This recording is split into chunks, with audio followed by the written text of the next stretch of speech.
여러분 안녕하십니까? 백운기입니다. 설 연휴 잘 보내고 계십니까? 오늘은 음력으로 섣달 금음날입니다. 옛날에는 섣달 금음날 새벽녘에 닭이 울 때까지 잠을 자지 않고 새해를 맞이했다고 하는데 이런 걸 수새라고 했다는군요.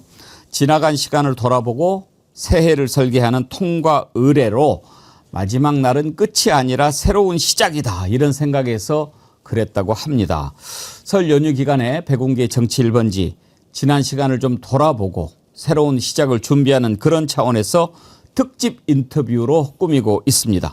오늘은 첫 번째로 역사학자이시기도 한 김준혁 의원님을 모시고 세계사적으로나 우리 역사에서 대한민국은 지금 어디쯤에 와 있는지 한번 성찰하는 시간을 갖고자 합니다. 우리가 지금 어디쯤 있는지 알아야 어디로 가야 할지 어떻게 해야 할지 가늠할 수 있지 않겠습니까? 그리고 또 지금 우리나라는 내란 청산이 최대 과제라고 할 수 있는데 이 과정에서 우리가 놓친 것은 혹시 무엇인지 이런 것도 한번 짚어보려고 합니다. 백운기의 정치 1번지 출발합니다.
네, 김준혁 의원님 오셨습니다. 저도 오늘 설 연휴 기간 특집 방송하면서 이렇게 한복을 딱 준비했는데 우리 김준혁 의원님은 저보다 더 멋진 한복을 입고 오셨습니다. 아닙니다. 선생님 한복이 훨씬 더 멋있고요. 원래 예. 입으시는 거예요? 아니면 아닙니다. 빌리신 거예요? 오늘 이 방송을 위해서 예. 특별히 좀 빌렸습니다. 아, 예. 좋은 데서 빌리신 것 같습니다. 거의 골룡포 같습니다. 뭐 골룡포는 아니고 저 다들 왕세자 복장하느냐. 요즘 그 여러 저 사극 퓨전 사극에 예. 이런 복장이 좀 많이 나오거든요. 예. 그래서 저희 보좌진들이 오늘 저 정어리 TV 나가는데 최고로 멋있는 옷 입고 나가야 된다고 뭐 꽤 비싸게 빌렸다고 하더라고요. 훌륭한 보좌진께 감사드립니다. 이 섣달 금음날이잖아요. 예, 음력으로 예. 따지면 오늘이 이때 세배해도 실례는 아닌가요? 이날은 근데 세배는 안 하죠. 예, 그럼에도 불구하고 뭐 섣달 금음과 정월 초하루는 거의 같은 개념으로 보거든요. 그렇기 때문에 그 밤에 세배하는 경우들도 예전에는 왕왕 있었고요. 뭐 특별히 문제되지는 않습니다. 그렇죠. 뭐 또 우리가 또 1월 1일도 지났으니까 오늘 이제 서로 한복도 입고 그랬으니까 우리 애청자님들한테 새해 복 많이 받으세요 하고 한번 절 한번 드리고 시작할까요? 예. 반갑습니다. 김준혁입니다. 우리 정어리 TV 시청자 여러분 정말 반갑습니다. 2025년 굉장히 어려운 한 해를 우리 정어리 TV의 많은 시청자분들이 새로운 시대를 맞이하게 만들어 주셨습니다. 정말 너무너무 감사드리고요. 2026년은 보다 나은 새해가 될 거라고 확신하고요. 또 여러분들께서 그런 멋진 새해를 만들어 주시기 바라겠습니다. 저도 우리 백운기 앵커님 잘 보필해서 좋은 방송하면서 여러분과 함께 민주주의 시대, 민생경제가 회복되고 대한민국이 세계 최고 수준의 강국이 되는 그런 나라 만드는데 열심히 노력하겠습니다. 감사합니다. 감사합니다. 새해 복 많이 받으십시오. 네. 역사학자이시기도 하니까 그거 좀 여쭤보고 싶은데 우리가 설이라고 하잖아요. 네네. 기원이 어떻게 됩니까? 설 기원은 아무래도 우리가 이제 삼국시대, 그 이전 시대부터 있었다. 예. 이렇게 보통 이야기합니다. 아무래도 이제 단군 시대부터 시작되는 그런 여러 내용들이 그대로 이어지는 거 아니겠습니까? 실제로 이제 설과 관련된 이제 정확한 기원들은 뭐 삼국사기나 삼국유사에 많이 나오고 있죠. 근데 그때 내용들은 그래도 옛날 사람들이 이런 그 달을 중심으로 해서 일년을 이제 만들어내고 철저하게 이제 360일로 정합니다. 요즘이야 이제 태양력이 365일이지만 예, 예. 옛날에 이제 360일로 만들면서 그 두 가지 설이 있는데 첫 번째는 이제 과거에는 동짓날을 마지막으로 동짓날 다음 날을 이제 1월 1일로 보았던 시대도 있었습니다. 그러다가 그것보다 더 합리적인 시대에서 오늘날 이제 음력 1월 1일을 이렇게 설날로 하고 그날부터 시작해서 이제 새롭게 시작이 된다라고 해서 설날. 근데 요즘 이제 한글학자들이 그래서 굉장히 설레인다. 아하. 설레이는 날이기 때문에 설날이다. 이렇게 당시에도 이름을 붙였다고 하는데요. 결국은 가장 새로운 태양이 뜨는 그런 첫날의 의미를 이제 설날이 갖고 있는 것이죠. 그러면 설날은 설레는 날. 그렇죠. 그래서 왔다. 설레면서 또 이제 설레면 예. 또 새로운 일을 하는 또 흥분감도 있고 예. 그러면서 새로운 계획을 세우는 그런 것도 있기 때문에 이제 설레는 날이 설날이다. 그렇군요. 네. 아주 좋은 걸 배웠습니다.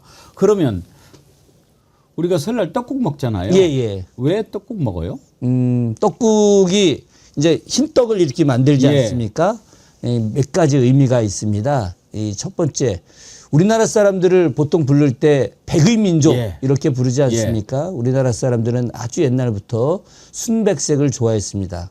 순백색이라고 하는 것은 깨끗함을 의미하는 것이죠. 정갈함, 정결함, 정결함은 고귀함까지 같이 가는 것인데 바로 이 흰떡이 흰색이죠. 그래서 우리 민족이 갖고 있는 오랜 정신, 순결함, 순백함을 보여주기 위해서 이런 흰떡을 만들어서 그걸 떡국으로 한 것이고 또 이 떡이 예. 둥글게 되어 있어요. 예. 둥글게 되어 있는데 이 둥근 것은 두 가지 의미가 담겨 있는데 하나는 하늘. 우리 민족은 천신신앙을 갖고 있습니다.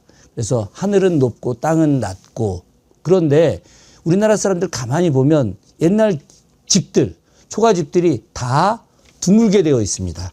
다 태양을 상징하는 것이거든요. 옛날 무덤들도 다 둥글게 되어 있죠. 예. 전 세계에서 무덤이 둥근 나라는 우리나라밖에 없습니다. 그런가요? 예. 그래서 이건 하늘을 숭배하는 것이죠. 우리나라 사람들은 춤을 추어도 요즘이야 뭐 이렇게 추지만은 옛날 사람들은 이렇게 어깨춤을 춥니다. 둥글게 이렇게. 둥글게. 아니 이게 하늘로 올라가는 겁니다. 새가 하늘로 올라가는. 그래서 우리나라 사람들은 늘 춤을 하늘로 올라가게 생각을 하면서 춤을 추었는데 결국은 우리나라 민족이 하늘을 숭배하는 것인데 둥근 것은 하늘이에요. 그래서 하늘과 함께 하겠다라고 하는 것이 이 바로 흰떡국의 원재료인 흰떡이 둥글게 된 것이고 또 하나가 동전, 예. 엽전 이게 이제 동그랗죠. 동그랗죠. 그래서 이 동그란 이 내용을 잘라요. 자르면 뭐처럼 생긴 겁니까? 동전처럼. 엽전처럼 생긴 거죠. 그래서 엽전처럼 해서 돈을 많이 벌어라. 어허. 이 의미가 떡국에 담겨 있는 겁니다. 그래서 옛날 사람들이 한 살 더 먹어라 라는 개념도 있지만 실제로 부자 되세요. 돈도 많이 버세요. 옛날 선비들은 참 이렇게 좀 뭐라고 할까 돈 많이 버세요 그러면은 아이 내가 무슨 돈을 많이 버냐 나는 뭐 가난하지만 공부 열심히 하겠다 이런 식으로 또 겸양의 모습을 보이지만 사실 속내는 돈 벌고 싶은 게 있잖아요. 그죠? 있겠죠. 서민들은 더 하고 예. 그래서 거꾸로 떡국을 먹으면서 돈을 좀 많이 벌고 그래야지 가정이 평온해질 거 아니겠습니까? 우리가 늘 이야기하지만 항상 경제적으로 여유 있는 사람이 남에 대한 따뜻한 베품도 갖고 있는 겁니다. 예. 금박만 뭐 미덕은 아니죠.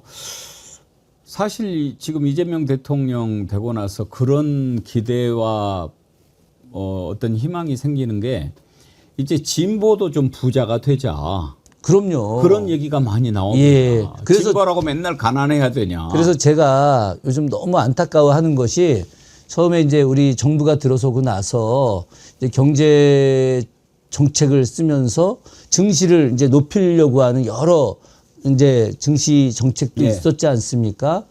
그런 과정에서 이제 저희의 이소영 의원님께서 그 코스피 분명히 올라간다. 그러니 코스피 올라가니까 ETF에 투자를 해라. 예. 실제로 저희 국회의원들은 주식을 3천만 원 이상 못 갖고 있게 되어 있습니다. 예. 그래서 다 백지 신탁하고 그러는데 ETF는 그 금액과 상관이 없어요. 예. 예, 그래서 많은 의원님들이 이제 투자를 뭐 1,000만 원 정도씩 이제 했죠. 예. 그분들은 지금 벌써 3배 올랐다고 그러니까요. 하더라고요. 근데 저는 그때 그냥 했어야 되는데 그때도 잘 몰라가지고 그때 돈도 없었고 그래서 투자를 못한 것이 지금 내내 후회하고 있는데 벌써 5,400을 돌파하지 않았겠습니까? 5,500 벌써 돌파했나요? 5,500 오늘 너무 넘었어요. 바빠가지고 제가 제대로 못 봤는데 지금 우리가 녹화를 목요일 날 지금 하고 있는데 오늘 5,500을 뚫었어요. 아, 하여튼 대한민국 전체가 예. 많은 국민들이 부자가 돼서 참 기쁩니다. 예. 근데 한편으로 투자를 못한 저의 어리석음에 제가 한탄을 지금 하고 있습니다. 근데 보면 이 다른 일로 인해서 뭔가를 이렇게 이루려고 하는 사람은 또 그쪽하고는 좀 잘 안 맞기는 하더라고요. 예. 나중에 또 뭐 좋은 일이 생기겠죠. 아, 예. 또 나중에 이제 또 훌륭한 책을 펴내시면 예. 또 그 책이 또 노벨상도 받을 수 있고 네. 그러면 또 ETF 투자 안 하더라도 다 그 상쇄가 될 겁니다. 잘 준비 한번 하겠습니다. 예. 사실 며칠 전에 아주 유명한 출판사에서 제 책을 꼭 내고 싶다고 연락이 와가지고 예. 어떤 책을 좀 한번 쓸까 오. 살짝 좀 고민 중에 있습니다. 기대합니다. 예, 예. 책 나오면 한번 같이 상제합시다. 아, 예. 예. 근데 그 지금 우리가 많은 불행한 몰락들을 보는데 돈, 권력, 명예 이 세 가지를 다 가지려고 하면은 안 돼요. 아, 당연하죠. 예, 정말 명예는 명예를 지키는 걸로 끝나야지 그걸 이용해서 또 뭐를 하려고 해도 안 되고 예. 권력을 가진 사람은 그냥 권력으로 그 행사를 하면 되는 거지 그걸 가지고 또 뭘 하려고 그러니까 안 되고 그런 거 맞습니다. 아닙니까? 예, 맞습니다. 예, 아, 또 설이 어때서 그런지 떡국 왜 먹는지 또 새롭게 알게 됐네요. 올해가 이제 병오년이지 않습니까? 네, 네. 사실 우리가 1월 1일부터 병오년 하는데 엄밀하게 따지면 병오년 이런 그 띠로 푸는 것은 음력이니까 네, 네. 이제 음력설부터 병오년이라고 맞습니다. 해야 그 이제 예. 맞는 거죠. 예, 예. 아, 말띠인데 네. 역사적으로 병오년 작년이 을사년이었죠. 네, 그렇습니다. 을사년은 우리가 막 을사조약 이런 게 있으니까 예. 아주 기억이 많이 나는데 병오년은 좀 어땠습니까? 병오년은 그 세상에 많이 알려지지 않은 일들이 좀 있었죠. 참 아까 을사조약은 을사늑약으로 바꿉니다. 예. 그 뭐 을사년이 하도 안 좋아서 을신년스럽다. 예. 뭐 이런 말까지 나오지 않았겠습니까? 최근에 이제 그 우리가 제일 많이 이야기되는 이제 병오년 하면은 병오의병. 1905년이 그 을사년이었죠. 그래서 1905년에 이제 우리가 외교권을 뺏기지 않았겠습니까? 그래서 1906년에 이 병오년에 의병들이 대규모로 일어나게 됐습니다. 그래서 특히나 지금 이제 충청도 홍성, 예산 이 일대에 홍주 의병이라고 해서 대규모로 이제 의병이 일어나게 됐죠. 그때 의병장이 그 유명한 최익현 선생님입니다. 최익현 선생님이 이제 이 홍성이 일대에서 정말 큰 유림의 어른으로 이제 자리매김을 하셨는데 이대로 가다가는 나라를 빼앗긴다라고 해서 우리 최익현 선생님 중심으로 해서 많은 분들이 의병을 일으켰었죠. 이게 이제 그 유명한 병오 의병이었었고요. 또 병오년에 또 안타까운 일이 또 있었습니다. 이 1906년에 60년 전 그러니까 1846년이 되겠죠. 예. 이때가 또 그 유명한 병오 박해가 좀 있었습니다. 이 병오 박해가 천주교에 대한 박해였었죠. 이때 이제 돌아가신 분이 어떤 분이셨느냐? 바로 그 유명한 김대건 신부님. 그렇군요. 예, 김대건 신부님께서 우리나라 역사상 최초의 천주교 사제 서품을 받으신 분이었는데 1846년 병오년이면 왕이 어떤 왕 때인가요? 어때는 이제 철종 때죠. 철종. 예. 철종 때고 그래서 요 시기에 이제 당시 안타깝게 돌아가셨던 그런 역사가 있었습니다. 근데 그 전에 이제 병원년이 546년이었나 제 기억에 그때 그 매우 흥미로운 일이 있었는데요. 그게 바로 이제 신라 시대 법흥왕. 법흥왕이 이제 불교를 공인했던 예. 그 해가 또 병오년이었습니다. 그래서 병오년 하면 떠오르는 이제 굉장히 유명한 내용이 바로 법흥왕의 불교 공인. 야. 예, 이 2차 도내 순교에 의해서 불교가 공인되기도 했고 병오의병. 병오년 하면 뭐 병오의병이 제일 유명하죠. 예. 그래서 나라를 지키기 위해서 열심히 싸웠던 그런 해가 또 불교를 공인했던 것이 새로운 시대의 문물을 맞이해서 새로운 사상을 통해서 새로운 나라 정립이 있었던 뭐 그 해이기도 하고요. 병오년은 뭐 아주 다양한 그런 국가적인 일들이 있었던 그런 해라고 보시면 좋을 것 같고 또 흥미로운 것은 지금으로부터 딱 60년 전 예. 그러니까 올해가 2026년인데 1966년. 66년 예, 그해 66년이 되는 게 아니라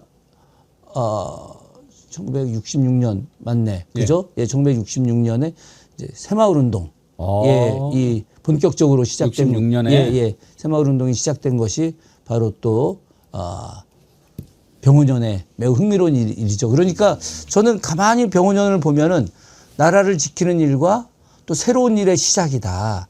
그런 측면에서 보자면은 올해가 이재명 정부가 이제 작년 을사년에 시작이 됐지만 실제 이재명 정부가 갖고 있는 강한 경제 정책들, 강한 민생 정책, 강한 검찰개혁, 사법개혁이 올해 병오년으로부터 시작되지 않을까. 예. 그래서 병오년은 이제 새로운 시대를 여는 새로운 문화와 또 개혁의 시대를 여는 그런 해이기도 하고 또 병오년이 나라를 지켰던 해이기 때문에 여러 가지 내용들 어떤 미국의 관세 압박 혹은 뭐 국제적 질서 뭐 이런 것들로부터 굉장히 우리 민족이 어려움에 처하게 됐을 때 이것을 우리 민족 전체가 강고하게 합쳐서 막아내는 그런 해가 되지 않을까 예. 그런 생각을 해봅니다.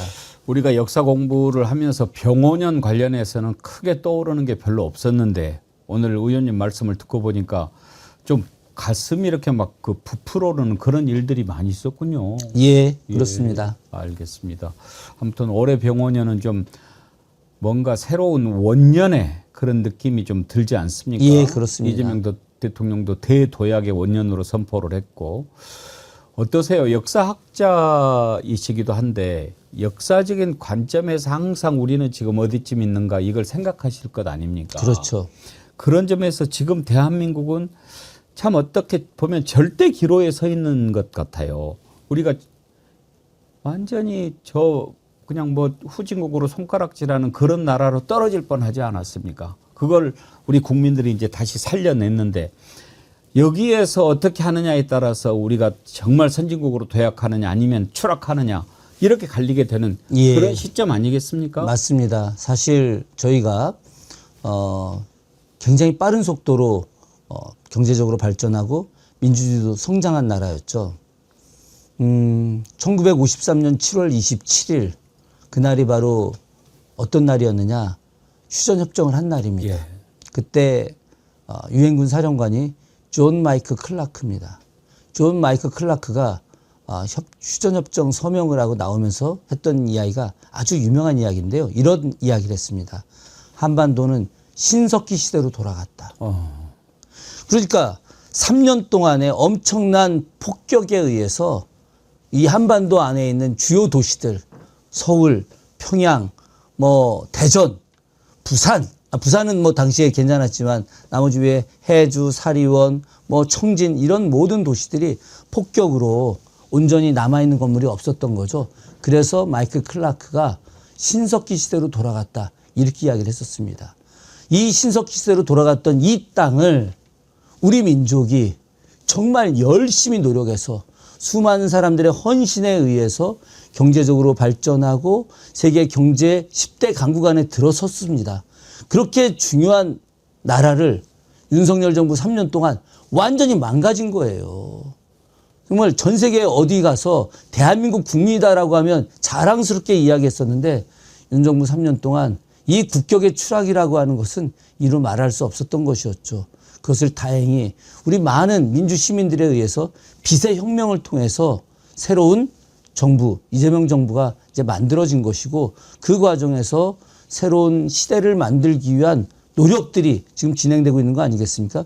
그런 측면에서 보자면은 바로 역사의 수렁텅이에서 빠져나오면서 새로운 시대를 만들어 가려고 하는 이 위대한 노력들이 저는 정말 근 5,000년의 역사 속에서 가장 빛나는 시대가 오고 있다. 먼저 이렇게 좀 생각을 하고 있습니다. 그 클라크가 그 말을 했던 게 53년 7월 27일입니까? 맞습니다. 그 전에 51년에 영국의 더 타임스는 그런 사설을 쓰기도 했어요.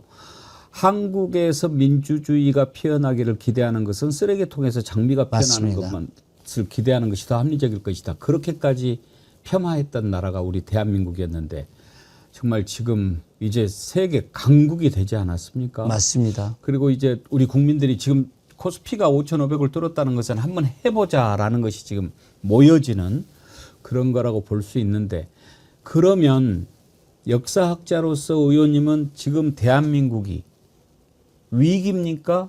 기회입니까? 저는 기회라고 생각합니다. 원래 위기에서 기회가 함께 공존하는 것이다 예. 라고 이야기하고 있는데 이미 위기는 어느 정도 탈출을 했습니다. 물론 아직도 미국 트럼프 정부의 관세 압력, 이건 압력이라고 제가 표현할 수밖에 없지만 이 압력이 존재하고 또 아직도 많은 서학개미들 때문에 아직 코스피가 7천, 8천 올라가야 되는데 아직도 그것이 주춤주춤 하는 것도 존재하긴 하지만은 그러나 저는 분명히 기회의 시대가 왔다. 왜 그러냐면 1차적으로 지도자가 뛰어나다. 지도자가 이념을 초월해서 매우 실용적이다. 이 실용적인 지도자 덕분에 바로 이 지도자를 그간 미워했던 그러니까 잘못된 정보에 의해서 그냥 미워했던 이 사람들도 인식을 바꾸고 그래서 함께 해보자라고 하는 그런 생각을 갖게 됐다. 이것이 이제 첫 번째 예. 기회의 요인이고요. 두 번째 기회의 요인은 앞서 잠깐 언급했지만 많은 국민들이 이제 대한민국이 조금 더 노력하면 진짜 세계 5대 강국 안에 들어갈 수 있다라고 하는 희망을 갖게 됐다는 겁니다. 희망만이 아니라 이제 이 사람들이 해보겠다고 하는 의지가 함께 담겨져 있는 것이죠. 저는 이것이 매우 중요한 기회라고 생각을 합니다. 세 번째로 아시아 일대에 있는 많은 나라들이 대한민국과 협력하기를 원하고 있다는 겁니다. 보십시오. 지난번 중국 시진핑 주석이 이재명 대통령을 국빈 방문 요청을 했습니다. 그래서 대통령이 시진핑 주석을 만나러 갔다 왔죠. 거기서 시진핑 주석이 원래 안 웃는 사람입니다. 여러분 한번 TV를 보십시오. 시진핑 주석이 웃는 걸 본 적이 있는지. 웃는 모습 보기 힘들죠. 예, 거의 제가 본 예. 적이 없습니다. 그 이전 정부 시기에도 본 적이 없는데 시진핑 주석이 이재명 대통령과 대화를 나눌 때 시종일관 계속 웃는 모습을 보여주고 있거든요. 세계 최고 초강대국 미국과 함께 어깨를 나란히 하는 중국이 대한민국의 협력적 우호적 자세를 갖고 있다라고 하는 것입니다. 매우 중요한 것이죠. 일본 다카이시 총리 이번에 자민당 압승의 주요 원인 아니겠습니까?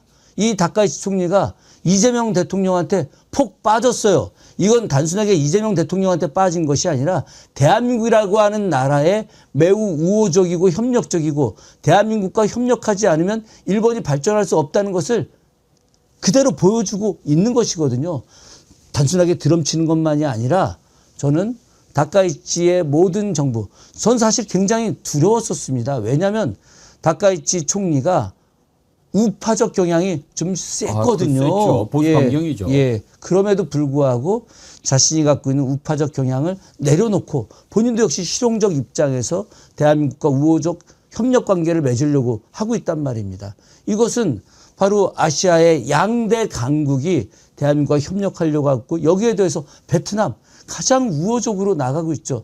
인구 1억이 넘어가면서 지금 세계 경제에 빠른 성장을 하고 있는 베트남 우리와 매우 우호적인 관계, 말레이시아, 태국, 인도네시아, 싱가포르 이런 아시아 일대 모든 나라들이 협력적 관계를 맺으려고 노력을 하고 있는 겁니다. 이것은 작년에 에이펙에서도 잠깐 보여줬지만 이 이후에 나타나는 여러 모습들이 정말 의미 있는 관계들을 맺고 있기 때문에 저는 대한민국이 이제 위기 단계를 넘어서 기회 단계로 왔다. 여기 이 기회는 이재명 정부가 코스피 최소 7,500에서 8,000까지 가고 그 다음에 민주정권을 개항해서 만을 넘기는 그래서 이제 당당하게 대한민국 주식시장이 미국의 주식시장이나 일본의 주식시장에 버금가는 그런 아주 안정된 주식시장으로 거듭나는 거죠. 주식시장이 거듭난다는 것은 경제가 안정됐다는 것이고 전 세계의 많은 투자자들이 대한민국에 경제 투자를 해서 더 발전시킬 수 있는 기반을 마련한다는 거 아니겠습니까? 그런 측면에서 저는 위기의 대한민국에서 기회의 대한민국이 됐다 확신하고 있습니다. 가슴이 웅장해집니다. 지난주에 일본에 다녀오셨다면서요? 예, 그렇습니다. 어떤 일로 다녀오신 겁니까? 1942년 2월 7일 날 당시 일본 야마구치현 우베시에 있는 장생 탄광에서 183분이 수몰사고로 돌아가셨습니다. 예. 그중에 136분이 우리 조선인들이었죠, 당시에. 그래서 이분들의 유해 발굴과 그리고 이분들의 안녕을 위한 위령제를 한일 양국 정부가 이제 공동으로 치르기로 해서 저희 의원단 대표로 다녀왔습니다. 예. 지난 그 이재명 대통령과 다카이치 총리의 셔틀 외교 과정에서 양국 정상회담 안에 의제 중에 하나가 바로 장생탄광의 유해 발굴과 DNA 분석을 통해서 유해를 가족들 품으로 돌려보낸 일이었는데요. 그 일을 하기 위해서 제가 다녀왔고요. 위령제를 잘 치르고 왔습니다. 네. 예. 어때요? 현지에 좀 다녀오셨는데 그쪽에서 좀 들을 수 있었을까 궁금한데 이번에 다카이치 총리 자민당이 압승을 하지 않았습니까? 네, 그렇습니다. 실제로 인기가 일본에서 그렇게 높습니까? 갔더니 다카이치 총리에 대한 이야기를 좀 많이 했고요. 다카이치 총리가 당시 그 이전의 모습과 많이 다르다. 저희가 이제 민단분들도 만나 뵙고 또 그 민단분들은 이제 일제강점기 이전부터 갔다가 이제 1세대는 다 돌아가시고 2세대도 거의 돌아가시고 3세대, 4세대 분들이신데 이분들도 만나고 또 새로 가셔서 대한민국 이런 그 한인연합회 회장단도 저희들이 만났는데 그분들이 하시는 말씀이 굉장히 예전에 비해서 우호적이다. 그래서 우리 대한민국 사람들의 경제 투자나 여러 활동 면에서 다카이치 정부 들어오고 나서 매우 좀 이렇게 좀 건전하게 바뀌어주고 있고 그래서 상당히 잘 될 것 같다. 이런 내용들이 있었고요. 일본인들 입장에서도 상당히 그 정말 좋은 반응들이 보여졌는데 그때 저희들이 이제 그런 이야기 했었습니다. 한일 양국의 우호와 협력을 맺고 있었던 국회의원들이 사실은 지난번에 다 대부분 낙서들 했었습니다. 그래서 저희들이 좀 걱정을 했는데 이번에 이제 다 당선되기를 좀 바랬는데 다 당선이 되셨더라고요. 예. 그래서 앞으로 한일 양국 의원 외교도 더 활발해질 뿐만이 아니라 아마도 정부 간의 교류도 더 활발해지지 않을까 그런 생각을 합니다. 예. 다카이치 총리가 우리 이재명 대통령 만나면 90도로 인사하고 막 이를 드러내면서 활짝 웃고 이런 것은 참 좋은데 근본이 보수 강경이고 또 약간 극우 쪽이라서 앞으로 어떻게 대응해야 될까 이제 지켜봐야죠. 사실 웃으면서 달라드는 사람이 더 무섭지 않습니까? 그렇죠. 근데 이제 우리나라도 이재명 대통령이라고 하는 훌륭한 지도자가 나왔지만 지금 주변을 돌아보면 다 이제 스트롱맨들 아닙니까? 예. 미국의 트럼프, 중국의 시진핑, 러시아의 푸틴, 여기에 이제 다카이치까지 사실 그 전에 이시바 시게루는 조금 지지율이 낮아가지고 흔들흔들했지 않습니까? 그런데 이번에 헌법 개정이 가능할 정도, 그러니까 헌법 개정을 발의할 정도 맞습니다. 그런 중요한 의석을 차지했다. 이제 강자가 된 거 아닙니까? 이런 스트롱맨 워먼 사이에서 이제 우리 이재명 대통령이 헤쳐나가야 할 짐이 좀 무겁지 않겠습니까? 상당히 무겁죠. 결과적으로는 저는 잘 해결해 나갈 것이다라고 하는 확신과 또 잘 해결할 것이다라고 하는 기대가 동시에 같이 갖고 있긴 합니다. 그러기 위해서는 이재명 대통령의 여러 가지 정책, 실용 정책을 돋보이게 해야죠. 가장 첫 번째로 해야 될 일들은 우리가 어쨌든 한미 경중 이렇게 이야기하지 않습니까? 그러니까 안미 경중, 안보는 미국과 또 경제는 중국과 이 두 가지 스탠스를 저는 명확하게 계속해서 갖고 가야 된다고 생각을 합니다. 미국에 계속해서 특사들을 좀 보내고 물밑에서 상당히 많은 접촉들을 해야 될 필요가 있을 것 같고요. 특히나 이제 트럼프 대통령과 가까운 인사들과의 어떤 물밑 교류들, 저는 그것이 필요하다고 생각을 하고 있고요. 아마도 상당히 그런 내용들을 잘 진행되고 있을 거라고 생각을 합니다. 중국도 역시 마찬가지죠. 중국도 경제 교류를 위해서 중국이 원하는 부분들에 대해서 상당히 신뢰 있게 하면 좋을 것 같고, 제가 최근에도 그 중국의 여러 상황들을 모니터를 해보니까 굉장히 우리와 우호적 관계를 맺고 싶어 하고 있더라고요. 그 과정에서 저는 경제교류, 과학교류 이런 부분들이 이루어지면은 중국이 상당히 우리와 교류할 수 있는 그런 내용들이 많을 거라고 생각합니다. 중국의 AI 과학기술은 미국을 초월하고 있습니다. 제가 작년 11월 달에 우리 국회 교육위원들과 함께 광저우에 다녀와서 거기에서 그 소위 말하는 그 피지컬 로봇을 생산하는 그런 기업을 방문했는데요. 정말 대단합니다. 자기네들이 만들었던 피지컬 로봇이 처음에는 그 5km 마라톤 뛰는 것도 힘들어 했는데 작년에는 이제 10km 마라톤 했고 올해 2026년에는 40.195km를 다 뛰는 마라톤을 이번에 선보일 것이다. 그리고 실제로 많은 그 로봇들이 직접 어떤 생산 라인에 투여되고 또 가정에까지 투여돼서 직접 일을 하는 이런 모습들을 보여줄 거다. 근데 이것이 AI와 결합을 시켰더라고요. 예. 그래서 매우 놀라운데 이런 그 과학적 기술 교류들을 언제든지 대한민국과 할 수 있다. 이런 이야기를 하고 있고 또 AI 과학 기술들에 대한 이제 교육 교류 이런 것들도 하려고 하는 모습들을 작년에 제가 좀 봤는데 저는 이렇게 잘 준비하고 교류하게 됐을 때 저는 그 소위 말하는 안미 경중의 어떤 시스템을 안정되게 하게 됐을 때 이재명 정부가 이 스트롱맨들이 존재하는 강대국 사이에서 충분히 해결해 나갈 수 있을 것이다. 특히나 또 이 러시아 같은 경우는 푸틴이 블라디보스톡을 중심으로 하는 이제 동방 진출이 굉장히 강화된 내용들이거든요. 근데 우리가 오랫동안 독립운동을 했던 지역이 블라디보스톡 일대고 많은 그 젊은이들이 블라디보스톡 여행을 통해서 이 블라디보스톡 일대에 있는 러시아인들이 대한민국에 대한 인식이 아주 좋아요.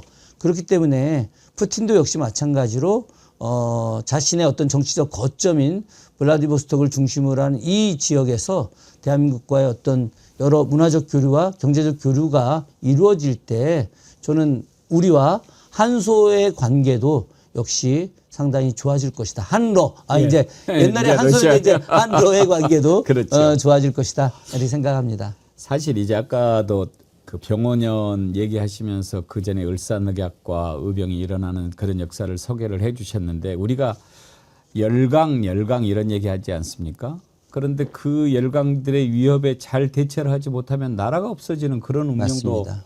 겪게 되지 않습니까? 그리고 지금 이렇게 이제 스트롱한 지배자들이 있는 이런 열강들 사이에서 우리가 어떻게 하느냐가 너무너무나 중요한데 세계사적인 흐름에서 봤을 때는 지금 우리나라는 어디쯤 가고 있는 것 같습니까? 저는 세계사적인 흐름 속에서 또 과거 역사 속에서 이렇게 봤을 때 좀 이런 표현을 좀 쓰고 싶습니다.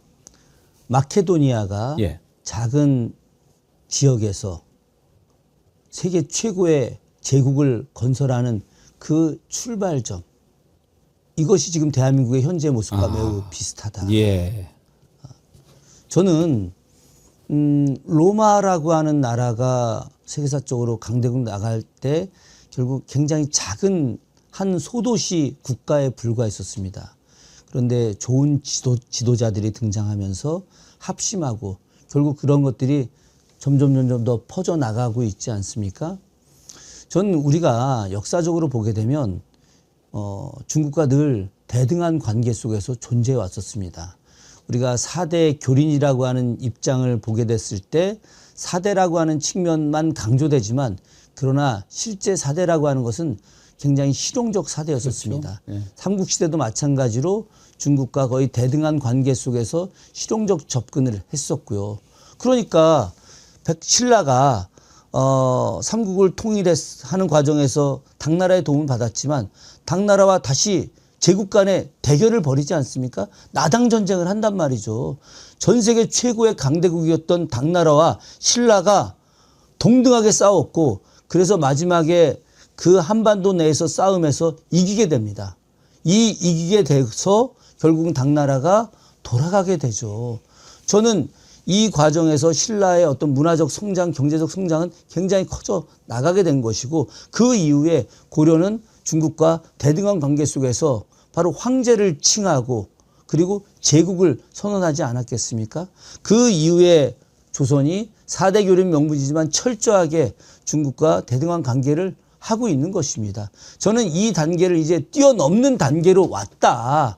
그 이전에 어쨌든 봉건 시대에 중국과 관계에서 대등한 관계가 있긴 함에도 불구하고 조금 우리가 부족하고 존중하는 그런 관계가 있었던 건 사실이었잖아요. 그러나 이제는 그 단계를 뛰어넘어서 작은 나라지만 이 작은 나라, 영토가 작은 것이지 경제 규모가 작거나 문화적 규모가 작거나 사람의 어떤 인식의 크기가 작거나 이런 게 아니거든요. 왜? 우리는 이미 동학이라고 하는 위대한 사상을 우리가 만들어낸 사람들이거든요. 전 세계에서 우리보다 유학적으로 뛰어난 그런 문화적 국가가 없어요.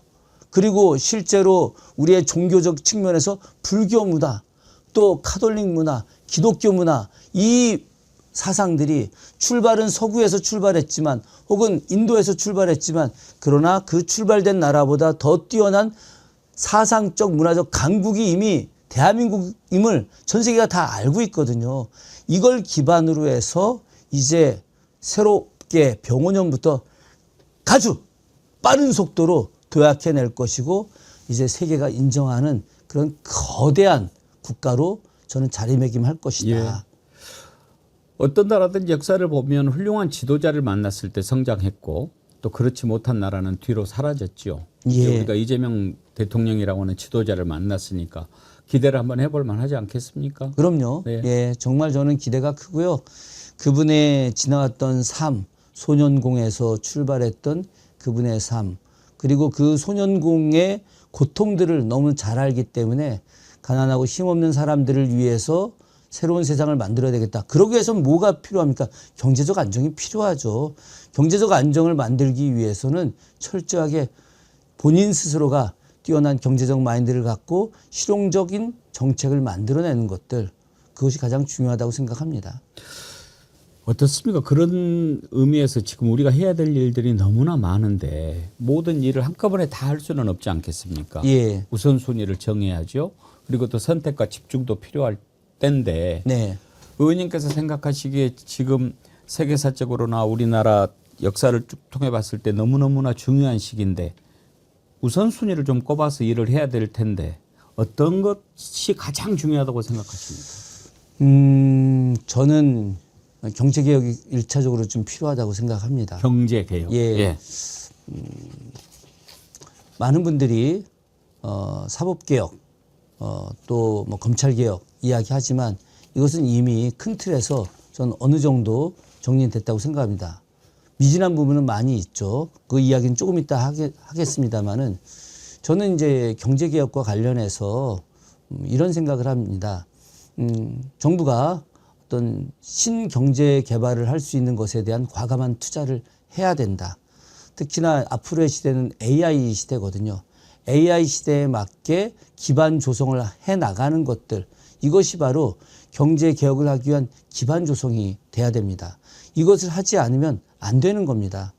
오늘 그 지금 이제 녹화하는 오늘 과정에서 민생 법안이 포함이 예. 됐는데 소형 모듈 원자로 소위 말하는 SMR 관련된 특별 법안이 통과가 됐습니다. 예. 저는 AI 시대에 가장 필요한 것이 바로 에너지입니다. 물론 저도 환경운동을 오래 해왔고 또 수원환경운동센터 대표도 4년을 한 환경운동가이지만 대한민국의 미래를 위해서 저는 에너지는 절대적으로 필요하다. 그런데 재생 에너지를 확보해야 되는 것은 너무 당연하지만 그러나 지금 빠른 시간 안에 AI 시대에 대한 연구와 또 데이터 센터를 구축하는 과정에서는 저는 좀 빠른 에너지 기반을 마련하는 것이 절대적으로 필요하다. 이것이 경제개혁의 1번지입니다. 환경운동가들과 아주 긴밀한 상의를 하고 이 과정에서 에너지 자원을 마련하는 일을 1차적으로 해야 된다. 예. 두 번째로 경제개혁에서 핵심적인 내용은 어떤 거냐면 바로 대기업과 중소기업이 상생하면서 그 전 세계의 다른 국가가 경제적으로 하지 못하는 그런 일들을 또 중점적으로 해야 된다. 특히나 AI에서 대한민국이 지금 미국과 중국을 추월하지 못하는 상황인데 그러나 미국과 중국이 대한민국을 절대로 따라잡지 못하는 것이 메모리 부분입니다. 예.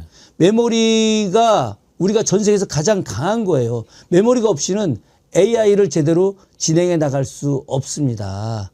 우리가 젠슨 황이 계속해서 우리에게 메모리 칩 이야기를 하지만 그러나 그것보다 우리가 갖고 있는 메모리의 어떤 가능성은 더 크거든요. 그렇기 때문에 저는 우리의 어떤 경제적 방향들을 메모리를 갖다 더 강화하는 방향 속에서 소위 말하는 그 AI 클러스터를 만들어야 된다. 반도체 클러스터를 만들어야 된다. 이 반도체 클러스터를 만들면서 다른 중소기업들을 바로 이 반도체 클러스터와 연결된 그런 시스템 구축을 이제 해나가게 됐을 때 새로운 경제개혁이 이루어진다.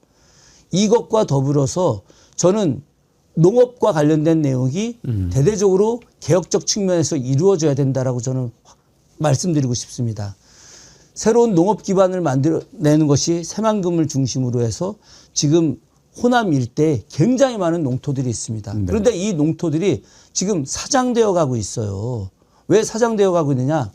미국이라든가 아니면 제3세계 국가로부터 저가의 곡물들을 수입해 오다 보니까 우리가 생산이 안 되거든요. 그런데 이 생산되는 것들을 이제 혁명적으로 전환시켜야 됩니다. 어떻게 전환시켜야 되느냐?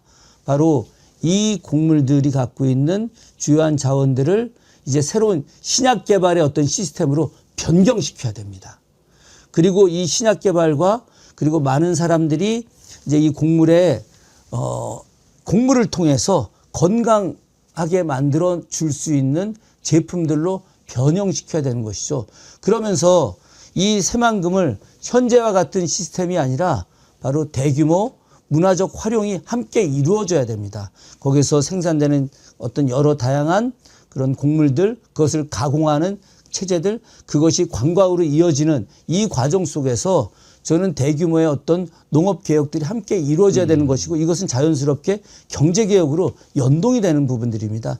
저는 이 기반을 마련하는 것이 이재명 정부가 해야 될 가장 중요한 첫 번째 해야 될 일이다. 예. 두 번째 해야 될 일은 교육 개혁이다. 이 교육 개혁은 어떤 것보다 중요합니다. 대한민국이 가장 입시의 문제가 심각한 나라가 되죠.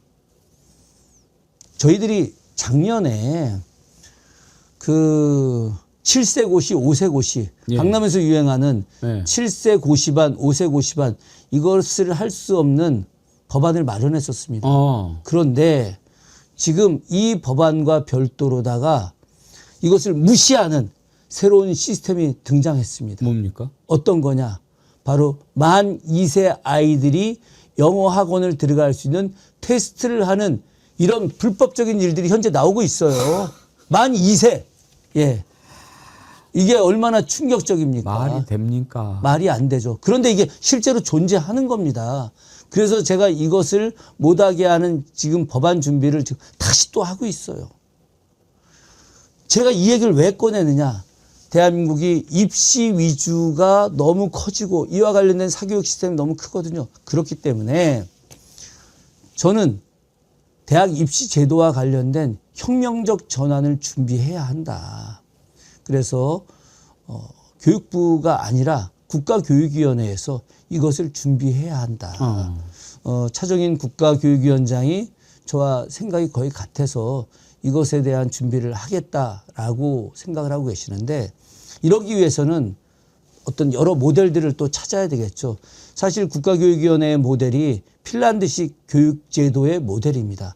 그런데 핀란드 이 나라도 명문대학 가기 위한 노력들을 많이 합니다. 전혀 안 그럴 것 같죠. 그런데 핀란드도 그런 시스템을 갖추는데 우리와 완전히 다릅니다. 명문대학을 가려고 하는 사람들은 존재하지만 명문대학을 가지 않는다 하더라도 그것에 대해서 부끄러워하거나 그것에 대해서 차별을 두지 않아요. 저는 이제 앞으로 어떤 대학을 나오느냐에 따라서 스카이를 나오지 않으면은 루저가 되는, 약간 사회적으로 인정받지 못하는 이런 청년으로 되어져 나가는 이 시스템을 완전히 막아낼 수 있는 교육개혁을 해야 한다. 예. 왜 이제 이때나 대학은 많지만 대학을 지원하는 학생들은 계속 줄어들고 있거든요. 그렇기 때문에 지금 이제 대학과 관련된 여러 가지 개혁들을 통해서 이제 대학을 안정화시키고, 그 안정화시킨 속에서 이제 새로운 각각의 대학의 특성화들, 가령 뭐 저희 지역에 있는 대학이다. 저희 지역에 아주대학, 경기대학 두 대학인데 제 서로 협의합니다. 아주대학 같은 경우는 원래 출발이 공대로부터 출발했으니까 공과대학 중심의 AI, 반도체 이것을 특성화하고, 경기대학도 제가 같이 논의를 합니다. 인문과 예술을 중심으로 하는 대학으로 더 특성화하자. 그럼 서울에 있는 대학들도 역시 마찬가지로 모든 대학들이 똑같이 공대, 의대 이렇게 갈 것들이 아니라 각 지역에 맞게 또 오랜 대학의 어떤 역사에 맞게 특성화된 대학으로 나가게 됐을 때 파리의 1대학부터 7대학까지가 다 달라요. 예. 어떤 대학은 인문, 어떤 대학은 예술, 어떤 대학은 법학, 어떤 대학은 의과대학 이렇게 다 나뉘어져 있듯이 그렇게 대학을 특성화하고, 그러면 특성화된 대학이기 때문에 차별성이 생기지 않습니다. 1위부터 뭐 100위까지 이런 거 존재하지 않는 거예요. 그렇게 됐을 때 학생들이 입시의 어떤 문제에 대해서 벗어날 수 있고, 그런 교육개혁들을 진행하게 되면 사교육비로 나가지 않게 됩니다. 사교육비로 나가지 않게 되면 최소 30% 이상이 자신의 가정 안으로 들어오게 돼요. 그럼 중산층으로 다 갈 수 있습니다.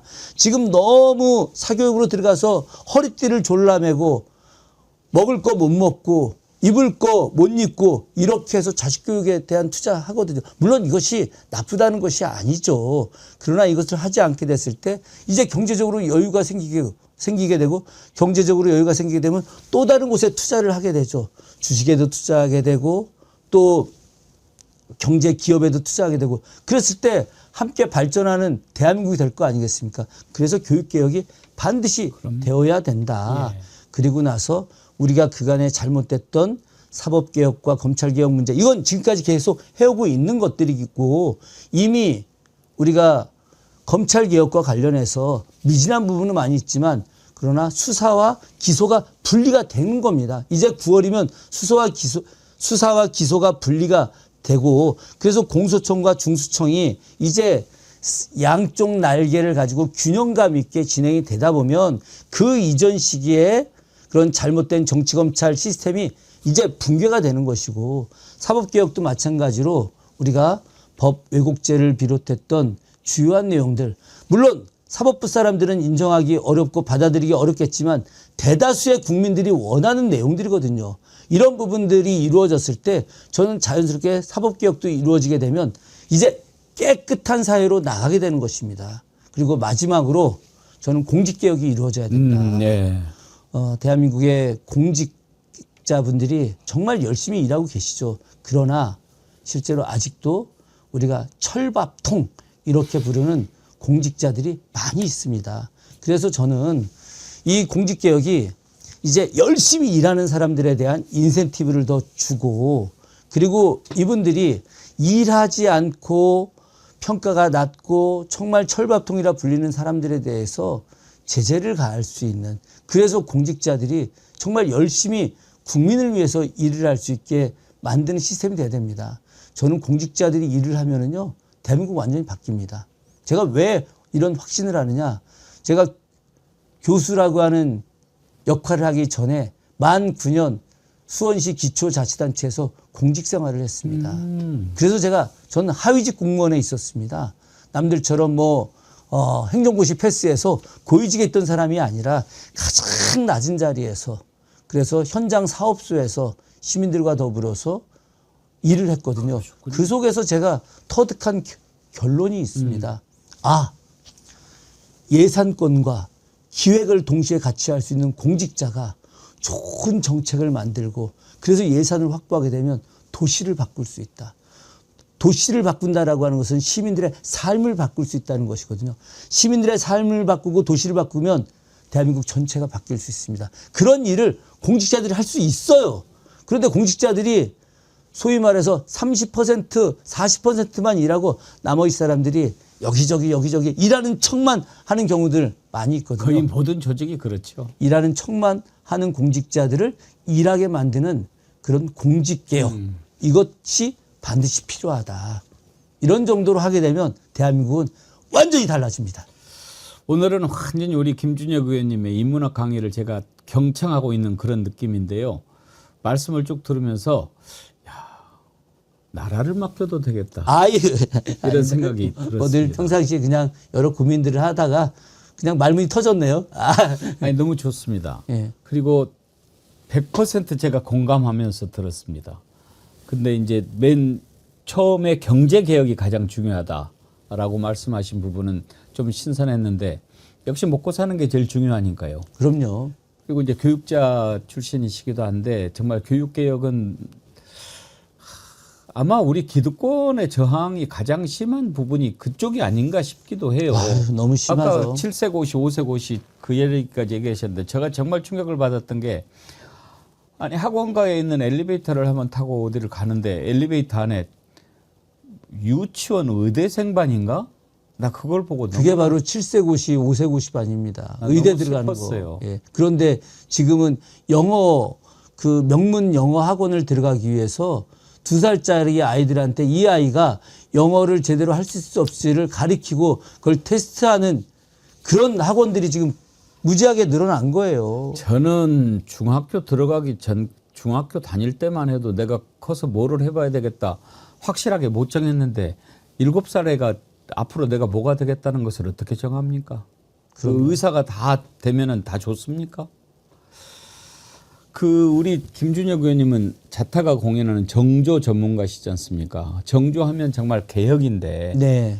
정조대왕께서도 개혁을 하려고 그러는데 노론 벽파가 얼마나 심하게 저항을 했습니까? 그렇죠. 예. 그걸 어떻게 깨부수셨나요?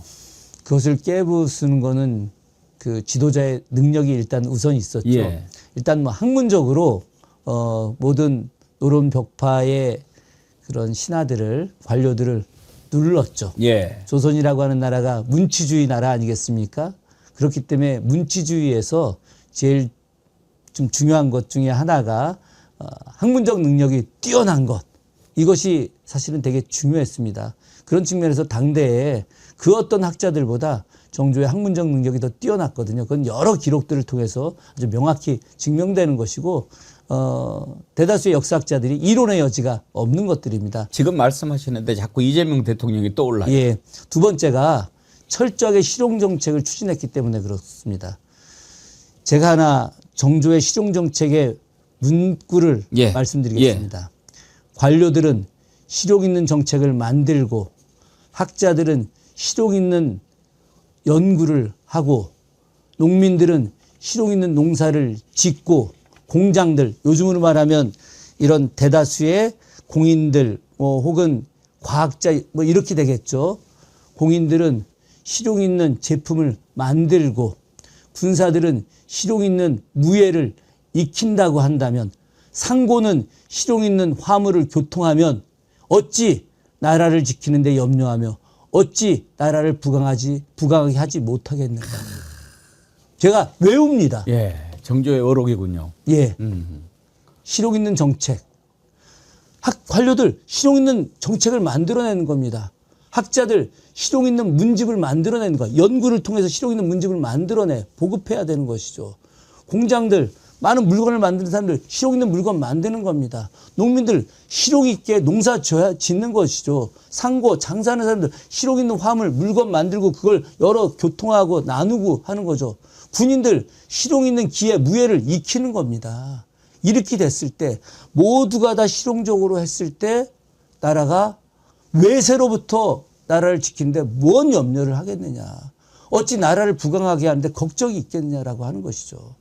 저는 정조의 모든 정책들이 실용 있는 정책을 하는데 여기서 핵심이 있습니다. 바로 반대파들 혹은 자기의 지지파들 이런 사람들을 모아서 끊임없는 토론을 합니다. 토론하고 그 토론 과정에서 마지막에 결단합니다. 토론이 좋긴 하지만 그 토론이 때로는 지지부진한 토론이 있을 거 아니겠습니까? 토론만 하다 보면은 결정을 못 하게 되고 결정을 못 하면 어떻게 되겠습니까? 일이 진행이 안 되죠. 진행이 안 되죠. 지금 오죽했으면 대통령께서 저희 국회에 하소연을 하지 않습니까? 입법이 너무 늦다. 이 입법이 늦다라고 하는 것은 무엇을 말하는 것일까요? 바로 여당과 야당의 소통이 부족하고 토론 과정에서 결론을 내지 못하고 그러다 보면 법을 완성하지 못하게 되는 것이죠. 우리 내부도 마찬가지입니다. 개혁법안이 있는데 이 내용이 개혁법을 큰 틀에서 빨리 진행해야 되는데 이게 어떻고 이게 어떻고 이게 어떻고 이게 어떻고 이렇게 계속 논의하다 보면은 물론 그 논의와 토론이 좋긴 하지만 결정을 할 때는 해야 되거든요. 그런 측면에서 정조는 결정을 합니다. 이게 바로 대단한 것이죠.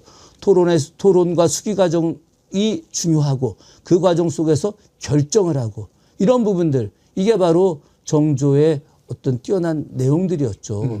결국은 정조가 많은 사람들과 소통하고 배려하고 또 본인 스스로가 굉장히 창조적 고민을 합니다. 저는 지도자가 될 사람들은 창조적 고민을 해야 됩니다.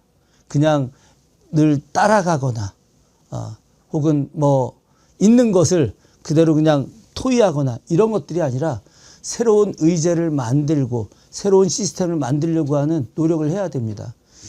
전 늘 고민을 하거든요. 새벽에도 밤에도 자면서. 그래서 제가 자면서도 맨날 뭐 이걸 어떻게 할까 이런 생각하는데 그래서 제가 저희 보좌진들한테도 우리 똑같이 창조적으로 살자. 예. 어떻게 우리 의원실은 내가 제일 더 많이 창조적 생각을 하냐. 젊은 우리 후배들이 좀 많이 더 생각을 해봐라. 뭐 이런 식의 농담도 하지만 진심이 깃든 농담이기도 합니다. 저는 지도자는 늘 그래야 된다. 이런 생각을 하죠. 지금 말씀하시는 것을 계속 들으면서 계속 이재명 대통령이 떠올랐어요. 지금 그야말로 누구보다도 더 많이 공부하고 고민하고 활발하게 소통하고 이렇게 하면서 지금 하고 있지 않습니까? 잠을 안 자요, 잠을. 하루에 2시간밖에 안 잔다는 거 아닙니까? 하기야 뭐 새벽 1-2시에도 이렇게 SNS 올리고 그러는 걸 보면. 정조가 3시간 이상을 자본 적이 없어요. 그랬습니까? 예, 근데 거의 제가 보니까 똑같은 스타일로 가는데 본인이 뭐 대선 기간에도 본인이 정조와 같은 지도자가 되고 싶다. 그런 얘기를 늘상 하셨는데 아이고 그렇게 하는 건 좋은데 정조가 지금 너무 과로해서 49에 돌아가셨잖아요. 그렇죠? 예. 그러니까 이재명 대통령은 너무 그런 과로는 하지 않으셔야 된다. 예, 역사학자 김준혁 의원님을 모시고 지금 대한민국 어느 때보다도 중요한 시기를 지나고 있는데 어디쯤 가고 있는지 들여다봤습니다. 잠시 쉬었다가 지금 이런 과정에서 우리가 혹시 놓치고 있는 것은 무엇인지 한번 짚어보도록 하겠습니다. 광고 보실까요?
이번 설 연휴에 우리 정어리원님들을 위해서 특별한 선물을 준비했습니다. 설 연휴인데도 불구하고 백운계 정치 1번지를 찾아오신 분들한테 우리가 그냥 돌려보내면 되겠습니까? 새해인데. 그래서 어떤 선물을 준비했느냐? 이때만 만나보실 수 있는 특가전을 준비를 했습니다. 정말 여러분들께 감사의 의미로 드리는 건데요. 한번 보시면 깜짝 놀라실 겁니다. 가격을 한번 소개를 해드릴까요? 이번에 준비한 상품 4가지인데 전부 9,900원에 준비했습니다. 원가 이하입니다. 왜 이렇게 드리느냐? 설날인데 설 연휴인데 이렇게 찾아오셔서 너무 감사해서 드리는 겁니다. 자, 첫째로 정어리 선크림. 정어리 아니면 다 애용하시는 거잖아요. 제가 선물로도 많이 드렸는데 이게 정가가 하나에 2만 원이 넘는데 이번에 9,900원에 무료 배송합니다. 그리고 5개 이상 구매하시면 10,000원 상당의 클렌징 바까지 사은품으로 보내드리기로 했습니다. 디퓨저 여러분들 좋아하시는 거잖아요. 제일 인기 있는 향 5가지로 준비했고 500ml 대용량의 집안 분위기 한껏 내실 수 있게 이쁜 데코픽도 같이 보내드릴 겁니다. 이것도 9,900원 무료 배송이고요. 레디큐는 숙취 해소 음료라고 하지만 사실 이게 강황으로 만들어 가지고 그냥 평소에 드셔도 아주 좋고 입맛도 나고 건강에 좋은데 이 레디큐도 10병짜리 24,900원인데 9,900원에 드립니다. 여러분 이건 놓치지 마세요.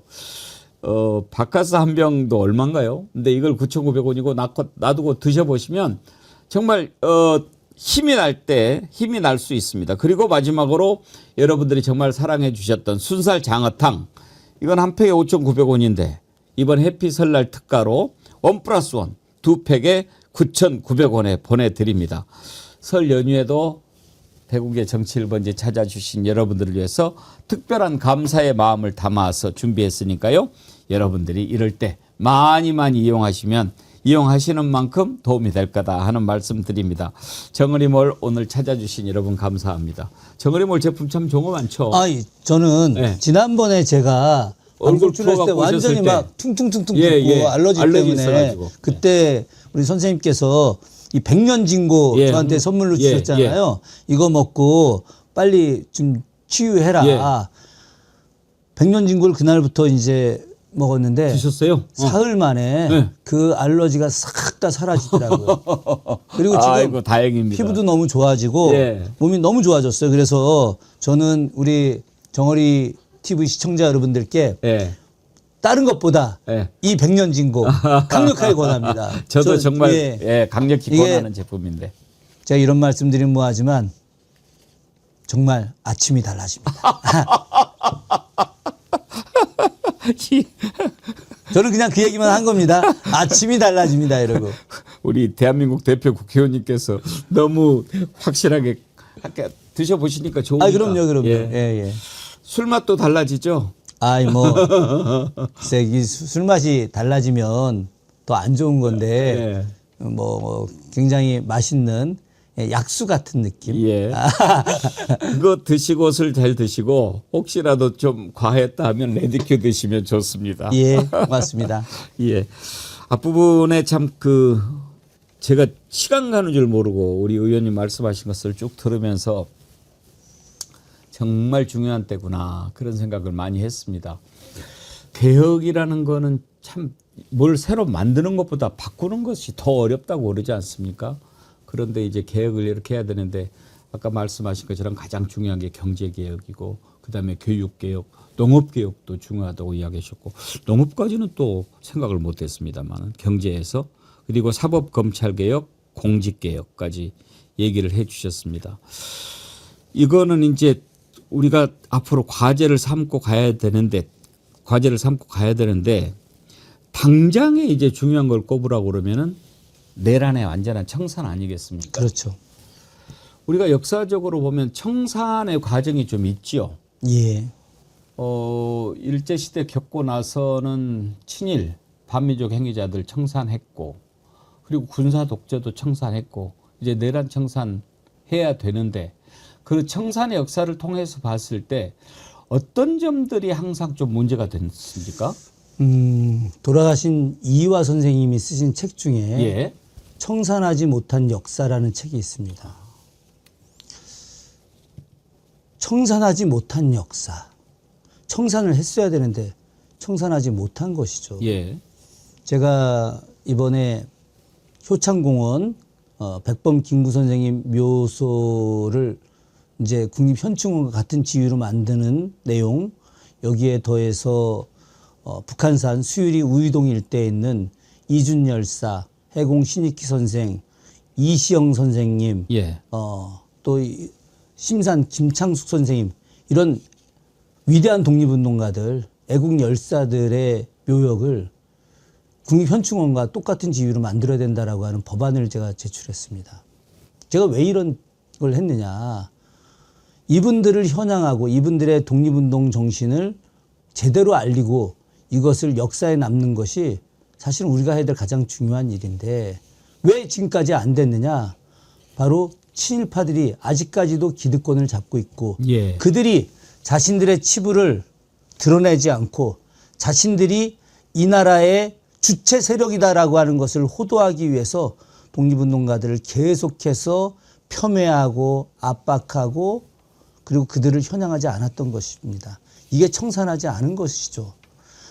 반민특위가 제대로 역할을 하지 못했기 때문에 거꾸로 이승만 정권이 반민특위를 해산시켜버렸기 때문에 결국 나라의 근간이 온전하게 쓰지 못한 것입니다. 저는 그래서 이번 내란 세력에 대한 청산이 그 무엇보다 중요하다. 내란 세력들을 청산하지 못하면 똑같이 반민특위를 해체되어서 반민특위가 해체되어서 나라의 근간이 흔들린 것과 마찬가지로 친일파들이 다시 활개치고 돌아다니면서 봐라! 일본에 이렇게 협력하고 친일을 해도 나는 떳떳하고 내가 더 다시 나라의 권력을 잡아서 니네들 지배할 거다. 이렇게 이야기하는 거 아니겠습니까? 지금까지 그렇게 살아왔지 않습니까? 그래서 이번 내란 세력들에 대해서 제대로 처단하지 않으면은 제대로 이들을 해결하지 않으면은 똑같은 모습들로 다시 재현될 것이다. 그런데 아직도 내란이 제대로 처결되지 않고 있어요. 김건희 주가 조작과 관련된 내용들이 제대로 처벌받지 않고 있고 그에 협력했던 세력들 처벌받지 않고 있는 모습들. 거기다가 이상민 전 행안부 장관에 대해서 사법부가 7년 선고를 했다. 있을 수 없는 일이죠. 7년이 아니라 15년 구형을 했는데 한덕수 전 국무총리는 15년 구형했는데 23년형 선고가 나왔는데 그때만 하더라도 우리가 내란 청산이 제대로 되는 것이 아니냐 생각을 했는데 저는 이번 판결을 보면서 너무 충격을 받았습니다. 아니 15년 구형 자체도 적었지만 15년 구형했으면 15년 선고를 하던가 아니면 23년까지는 아니어도 18년 선고를 하던가 했어야 되는데 반을 잘라? 그것도 반이면 7년 6개월이어야 되는데 반도 안 되게 만들어내는 모습들을 보면서 이거 과연 제대로 된 내란 청산이 될 것이냐. 다시 우리가 광화문에서 촛불을 들어야 되나 아니면 응원봉을 들어야 되나.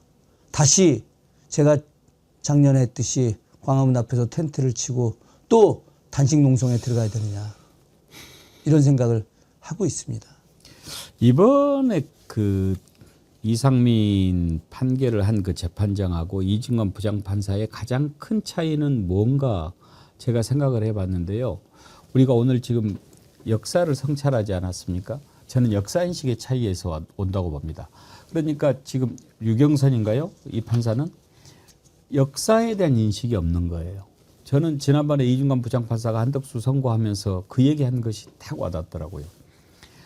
세계사적인 관점에서 봤을 때 친위 쿠데타라고 하는 것은 어떻게 해서든지 친위 쿠데타는 실패하기가 힘들다.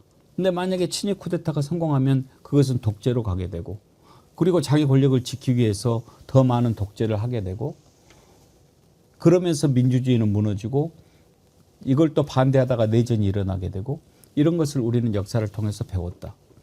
이런 친위 쿠데타를 했던 자가 바로 윤석열인데 그거를 막아야 할 당신이 어떤 짓을 했느냐. 그러면서 15년 구형을 23년 선고한 거 아닙니까? 맞습니다. 역사의식이 있는 판사, 무엇이 역사의 올바른 방향인가를 생각하는 판사와 법조문에 눈이 멀고 그리고 역사인식도 없고 그건 저는 뭐 기본도 안 돼 있을 뿐더러 뭔가 뒤에서 조정하고 있다는 느낌도 받습니다만 이게 가장 큰 차이가 아니었나 생각이 듭니다. 맞습니다. 기본적으로 내란은 인정했죠. 이번 판사도. 예. 내란이다. 맞다. 당신 소방청 당신의 직계 기관인 소방청에다가 단전단수 시켰다. 이건 잘못이다. 그래서 당신은 내란에 참여했던 사람이다. 저는 이런 논리였기 때문에 저는 15년 이상이 나올 줄 알았습니다. 그런데 그런 논리였음에도 불구하고 겨우 7년형을 선고한 것은 그것이 그자가 갖고 있는 지위, 친위 쿠데타로서 소위 말해서 이들이 해서는 안 될 일, 이것에 대한 단죄를 이 사람은 생략해버린 거예요. 아예 머리에 있지도 않은 겁니다. 그렇습니다. 그렇기 때문에 그냥 일개 수하가 그 정도 한 것에 불과하니 너는 7년 정도 받으면 딱 알맞아. 이런 것이죠. 그거 혹시 보셨는지 모르겠는데 이상민 판결 선고 끝나고 나서 웃는 모습. 예. 야, 그거 보십시오. 내가 생각한 것보다 덜 나왔네. 네. 아. 됐어 이 정도면. 뭐 조금 있으면 사면 받아서 나갈 예. 거야. 제가 피가 속 붙였습니다. 그 웃음의 의미를 우리가 좀 생각을 해봐야 될 텐데 말이죠. 지금 이렇게 내란 청산을 우리가 쭉 하고 있는데 이 과정에서 막 이렇게 따라가다 보면은 우리가 급히 가다 보면 놓치는 게 있지 않습니까? 혹시 이 과정에서 우리가 놓치고 있는 게 있다면 뭘까요? 일단 뭐 말씀을 좀 드리고 싶은 것은 이재명 정부에서 잘 알려지지 않았지만 사회대개혁위원회라는 게 구성되어 있습니다. 지난 비상행동에 참여했던 우리 원로들 또 시민운동가들 이분들 중심으로 해서 사회대개혁위원회를 만들고 이곳에서 그간에 우리가 해야 될 진짜 개혁들 대개혁에서 개혁과 작은 개혁, 큰 개혁들이 도대체 무엇이 있을까 이것에 대해서 지금 집중적으로 토의하고 의제들을 만들어내고 있습니다. 저는 이 사회대개혁위원회가 국가의 어떤 공식위원회로서 발족된 것 자체가 놀라운 일이기도 하고 그건 이재명 정부가 약속을 지킨 겁니다. 그리고 이 속에서 많은 문제들을 이야기할 것이라고 생각합니다. 그래서 기대가 되죠. 그런데 여기 사회대개혁위원회에서 이게 나오는 과정들이 제가 봐서는 올해 말까지 될 겁니다. 그러다 보면 지금 부족한 부분들이 많이 있죠. 저는 이 부분들에 대해서 이야기할 것들 이것은 바로 어떤 것들이냐. 전 사회적 약자에 대한 그런 배려들을 더 해야 된다. 최근에 굉장히 가슴 아팠던 것이 아주 오랫동안 세종호텔에서 일했던 예. 그런 노조위원장이 어떤 여러 가지 법조항 또 경찰의 어떤 그냥 경찰 입장에서의 어떤 여러 그냥 원칙적 조항들 사회에 대한 생각과 사람에 대한 생각 이런 것들을 하지 않고 그냥 있는 그대로의 내용만 갖고 구속영장을 청구하고 그를 크레인에서 내려오게 만드는 이런 모습들. 물론 사법부에서 구속영장 기각은 되긴 했습니다마는 저는 이런 부분들이 문제가 있는 거다. 왜 문제가 있는 거냐? 기본적으로 사람에 대해서 생각하지 않는다는 겁니다. 사람에 대해서. 저는 우리 사회가 한 단계를 나가려면 사회 대개혁의 가장 근본은 누굽니까? 사람이죠. 이 사람에 대해서 기본적으로 존중하는 마음을 우리 사회가 갖게 하는 것들 이것이 우리가 해야 될 가장 중요한 일들입니다. 그러기 위해서는 민주주의 교육이 필요한 것이죠. 이 민주주의 교육을 해야 하는 것들 바로 어린이부터 청소년, 대학생, 성인들에 이르기까지 무엇이 참된 교육인지 무엇이 올바른 민주주의인지 이런 교육들이 필요한 거예요. 이건 옛날에는 자연스럽게 마을에서 어른들이 가르쳤습니다. 이것은 해서는 안 되는 일이야. 아니 왜 남의 걸 뺏어가니? 이건 올바른 거 아니야.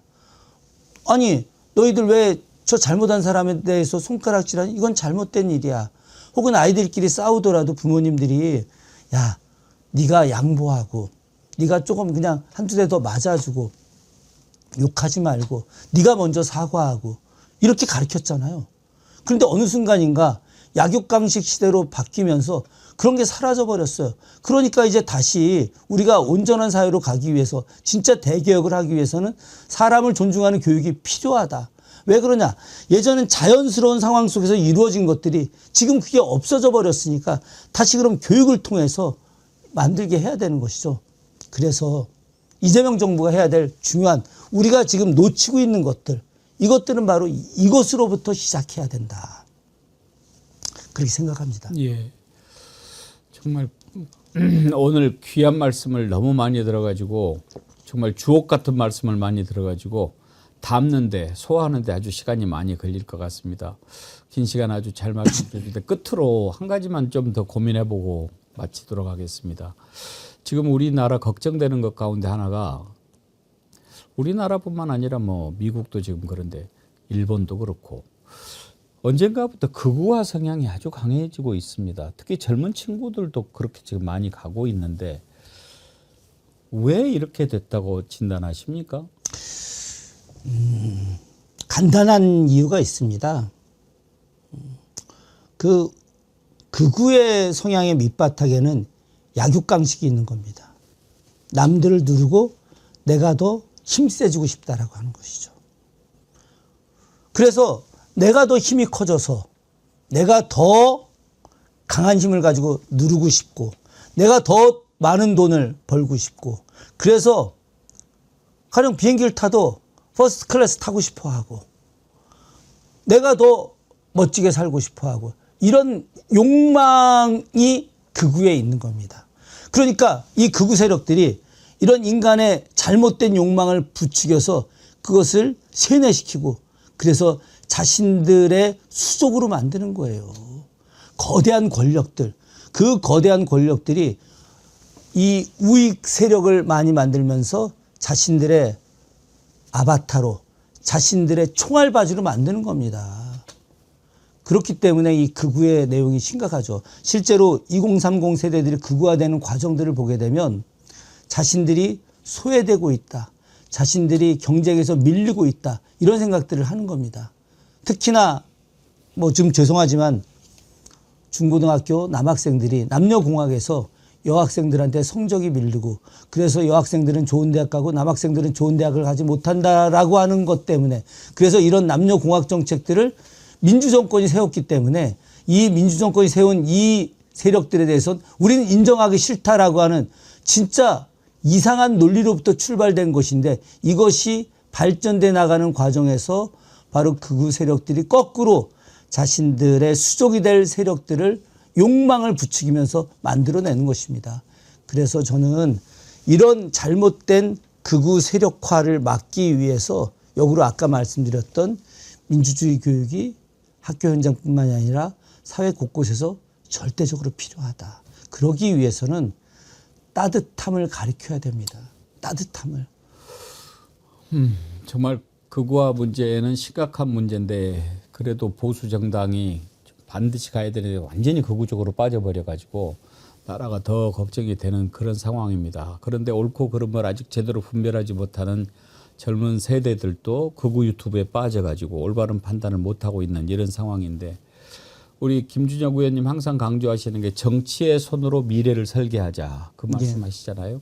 정치의 역할이 참 중요한 것 같습니다. 그럼요. 예. 예. 오늘 정말 귀한 인터뷰 감사드리고 마치면서 항상 이렇게 그 뚫고 나갈 때 선조들의 지혜 어떤 것을 들으면 참 가슴에 딱 꽂혀서 나의 지표가 되기도 하고 그렇지 않습니까? 지금 특히 우리 애청자님들 가운데 젊은 세대들에게 청년 세대들에게 꼭 한번 해주고 싶다 하는 말씀이 있다면 어떤 말씀입니까? 인간에 대한 존중이 저는 가장 중요하다고 생각을 합니다. 정조 말씀으로 한번 마무리할까요? 예. 나는 하찮은 마부에게조차 이놈 저놈 해본 적이 없다. 그 앞에 이런 말씀을 하셨습니다. 사람들은 남을 비하하면서 자신을 높이려 한다.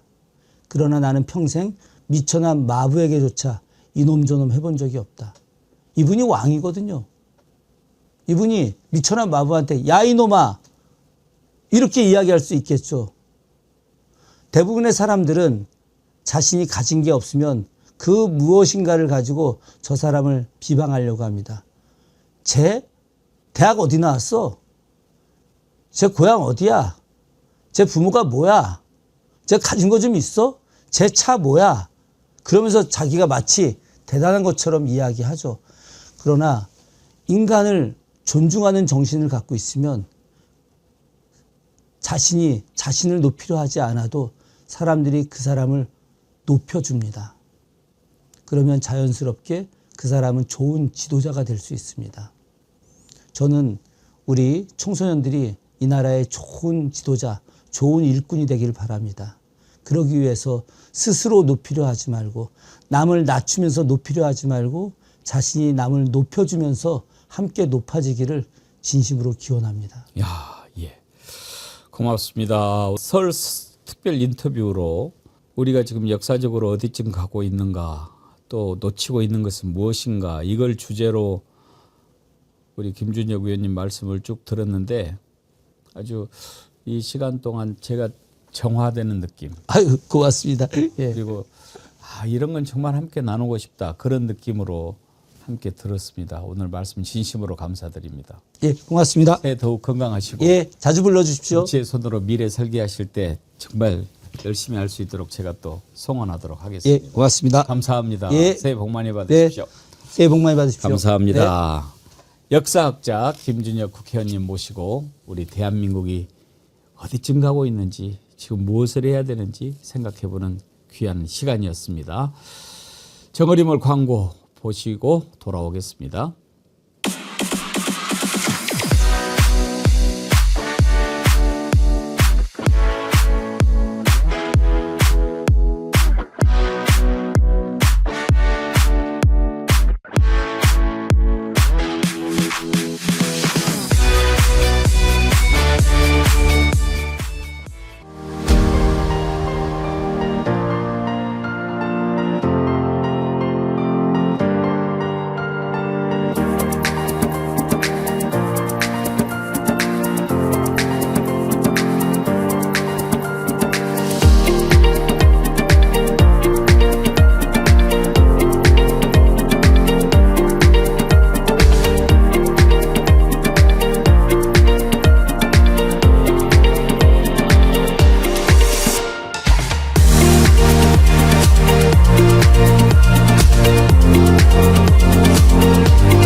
설 연휴 기간인데도 백운계 정치 1번지 찾아주신 여러분들을 위해서 정어리몰이 특별히 준비한 선물 드리도록 하겠습니다. 해피 설날 특가전인데요. 이번 명절 연휴에만 만나보실 수 있는 특가전입니다. 지금 소개해드리는 상품들 여러분이 마음에 드시면 무조건 구입하세요. 무조건 이익입니다. 다 권해드리고 싶은데요. 4가지 준비했습니다. 일단 4가지 소개해드리기 전에 공통점이 있습니다. 모두 9,900원의 무료 배송입니다. 거저지요. 왜 이렇게 드리느냐? 원가 이해하죠. 무조건 그렇겠죠. 그런데 왜 드리느냐? 설인데, 설 연휴인데 이렇게 또 백운계 정치 1번지 찾아오셨는데 어떻게 그냥 보내드리겠습니까? 그래서 이렇게 해드렸으니까 이번 기회에 많이 있지도 않습니다. 소문 내지 마시고 챙겨서 가시기 바랍니다. 제가 정어리몰에 특별히 부탁한 겁니다. 이번에 4가지 준비했는데요. 정어리원들이라면 다 이용하시는 정어리 선크림. 이거는 정가가 하나 2만 원 넘는데 9,900원 무료 배송. 혹시 5개 이상 구매하시면 10,000원 상당의 클렌징 바까지 사은품으로 보내드리니까요. 놔둬놓고 뭐 오래 계속 쓰셔도 좋지요. 디퓨저 여러분 지금 떨어질 때도 됐을 텐데 제일 인기 있는 향 5가지로 준비했습니다. 이번에 또 예쁜 데코픽을 같이 보내드리니까요. 장만하시면 좋을 것 같고요. 건강음료 레디큐 숙취 해소에도 좋고 평소에 드셔도 좋은데 이게 기존 한 박스 10병에 24,900원씩 드리던 거를 9,900원에 무료 배송 보내드리니까요. 저는 이거 자주 마십니다. 아주 좋습니다. 그리고 마지막으로 여러분들이 정말 사랑하셨던 순살 장어탕을 1+1 2팩에 9,900원에 보내드린다는 거 아닙니까? 이때 장만해놓고 많이 드십시오. 설 연휴에도 저희 정어리 TV를 사랑해 주시는 여러분들께 감사의 마음을 담아서 정어리몰에서 특별히 준비했으니까 이번 기회 잘 이용하시기 바랍니다. 정어리몰 많은 사랑 부탁드립니다. 감사합니다. 이번 설 연휴 기간에 매일 아침 11시에 배국의 정치 1번지 계속합니다. 설 특집 인터뷰로 꾸몄습니다. 오늘은 역사학자 국회의원 김준혁 의원님 모시고 대한민국의 오늘 내일 생각을 해봤고요. 내일은 설날 아닙니까? 또 설날은 좀 신년 운세도 보고 그러는데 시대의 예언자 찰스트라다무스 이병철 변호사 모시고 제가 10가지 질문을 준비했습니다. 그 10가지에 대한 예언 들어보겠습니다. 과연 어떻게 대답할지 참 궁금하지 않습니까? 끝나고 나서 한번 맞춰보도록 하겠습니다. 여러분 설 연휴 즐겁게 보내시고요. 내일 오전 11시에 다시 찾아뵙겠습니다. 여러분 감사합니다.